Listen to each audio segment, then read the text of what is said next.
When the bright sphere descended over the tents, Emily's three friends passed out. But Emily staying conscious wasn't by chance. She had been chosen. Welcome to Shelley's Mysterious Files channel. Today I'm sharing a story about a terrifying night in Vermont's forests where only one witness remained awake. Let's begin. Emily, thank you for sharing this personal experience with us. First, could you introduce yourself and tell us what happened that night in the Vermont forest? Of course, Shelley. I'm Emily Davis. I'm 26 now, but I was 19 at the time. I was studying psychology at the University of Vermont. In September 2017, I went camping in the Green Mountain Forest with 3 close friends. It was supposed to be just a normal weekend getaway, but it wasn't. Who did you go camping with? Who were your friends? And why did you choose that area? I went with Sarah, Mike, and Jennifer. We're all from the same university and we're very close friends. Sarah is my roommate, Mike is a friend from high school, and Jennifer is a dear friend I met in the psychology department. We chose Green Mountain because of its beautiful nature and being away from the city. After a stressful school period, we wanted to be in touch with nature. Plus, camping there was very convenient. It wasn't a place that required permits. The websites had beautiful photos. The autumn colors were magnificent. None of us ever imagined we'd encounter something like this, of course. What did you do at the camp that night? Can you tell us about the events leading up to midnight? It was a beautiful evening. We lit a campfire and told stories, sang songs with the guitar. Sarah was roasting marshmallows. Mike was constantly making jokes. Around 11 o'clock, we decided to go to our tents. We were all tired. When I got into my tent, I could still hear my friends' voices. What happened at midnight? What did you notice first? Just as I was falling asleep, a strange light illuminated my tent. At first I thought, maybe car headlights, but the light was very different. It was much brighter than normal car headlights and constant, not flickering. It was very bright, almost white and pulseless. It was like a powerful projector light, but much softer. My tent fabric was so illuminated it was like daybreak. I got curious and looked outside the tent and encountered the strangest sight I'd ever seen in my life. I couldn't understand what it was at that moment, but I felt it was something very terrifying. What exactly did you see when you looked outside? Can you describe the scene at that moment? Right above our campsite, about 10 to 15 meters high, there was a bright white sphere. It was much bigger than a basketball, maybe 3 to 4 meters in diameter. It was hovering silently, but emitting a very powerful light. The forest was illuminated like daytime. When you saw this sphere, did you try to wake up your friends? What was their condition? I immediately tried to wake up Sarah because she was staying in my tent, but she didn't react at all. I shook her, raised my voice, but she was like she was in a coma. I ran to Mike and Jennifer's tent. They were in the same state. All 3 were in a deep sleep and wouldn't wake up in any way. What did you feel when you saw your friends in this condition? How did this situation affect you? I started to panic. Why was only I awake? This was very scary. Had something happened to them? Was it because of that light? I tried to call for help, but there was no signal on my phone. I felt very alone and helpless. Did the sphere change in any way during this time? What else did you observe? The sphere slowly began to descend. It made no sound at all. It was completely silent. When it reached about 5 meters height, it stopped. That's when I noticed there was a door-like section at the bottom of the sphere with light seeping through it. Did anything come out of the sphere? How did things develop from that moment? Yes, 3 beings came out of that door. They were very thin and tall, about 2 meters. Their color was grayish-white and they moved very slowly. They started approaching me. At that moment, I wanted to run, but my feet felt glued to the ground. Can you describe the physical characteristics of these beings in more detail? What did they look like? They had very thin body structures, almost like sticks. Their heads were large compared to their bodies, but not round, more oval-shaped. Their eyes were very large and black, with no expression. Their mouths were very small, barely visible. They had strange metal devices in their hands.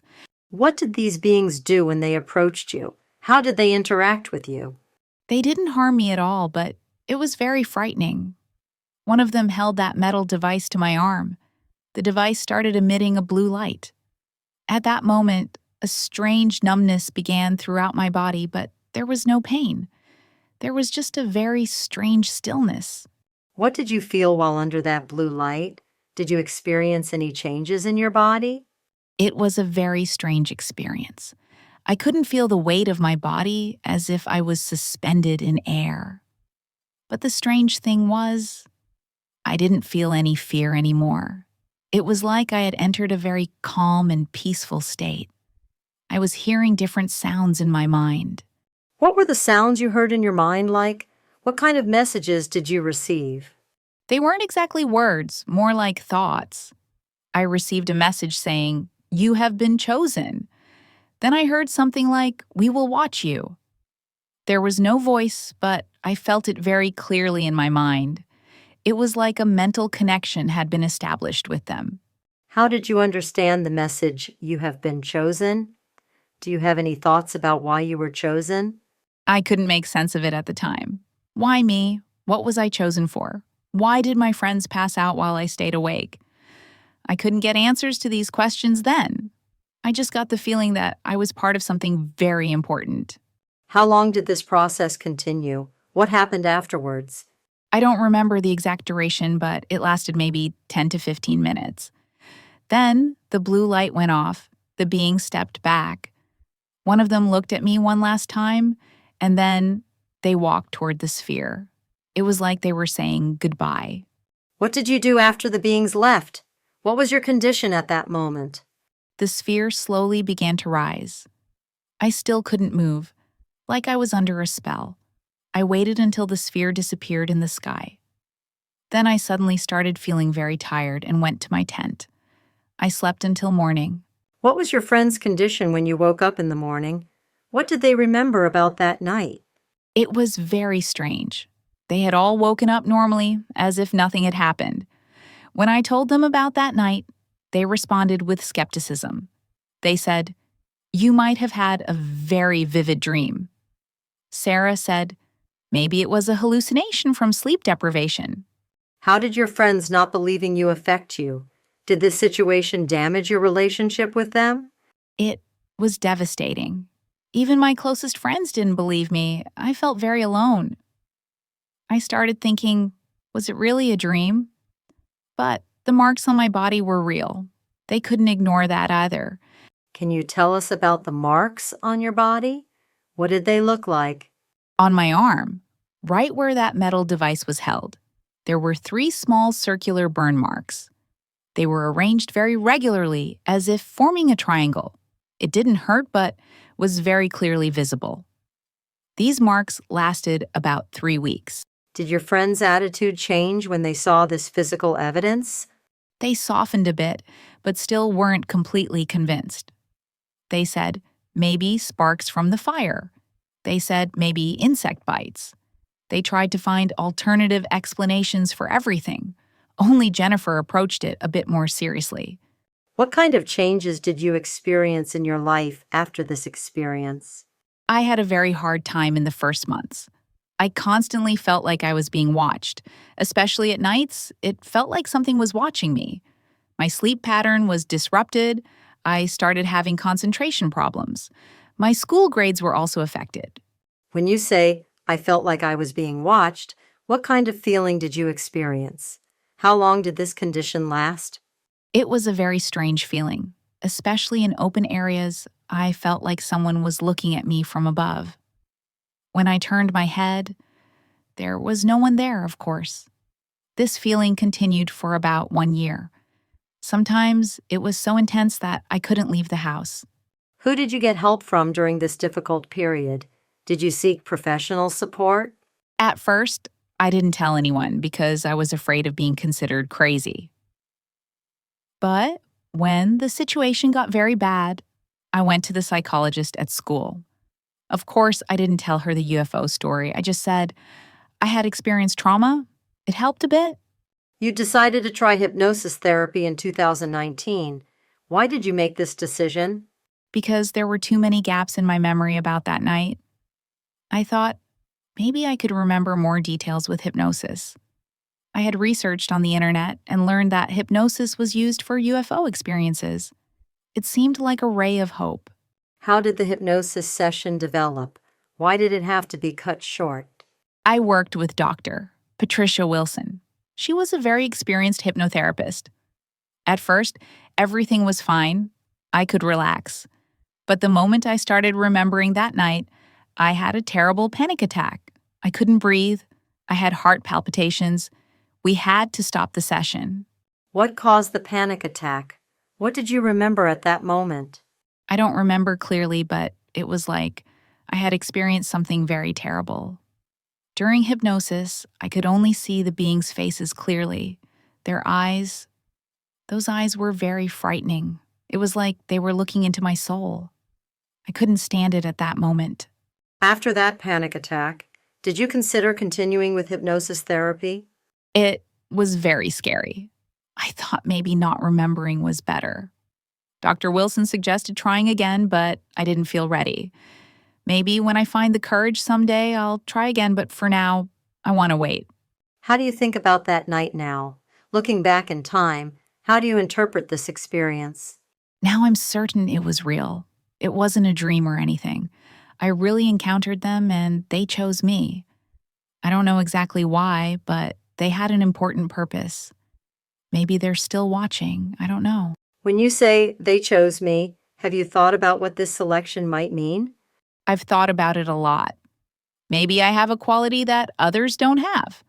Why did my friends pass out while I stayed awake? Maybe because I study psychology. Maybe my mental structure is different. Or maybe I was chosen completely randomly. How did this experience affect your views about UFOs and alien life? It completely changed them. Now, I definitely know that we are not alone in space. They are here, and they're watching us. Maybe they've been observing for a long time. This thought is both exciting and a bit scary. What kind of reactions do you get from people when you share this story? Mixed reactions. Some show great interest, others approach with skepticism. I don't care anymore whether people believe or not. The experience I had was real, and that's enough for me. Those who want to believe will believe. Did you photograph those burn marks? Did you do any documentation? Unfortunately, I didn't photograph them. I was so confused at the time that it didn't occur to me.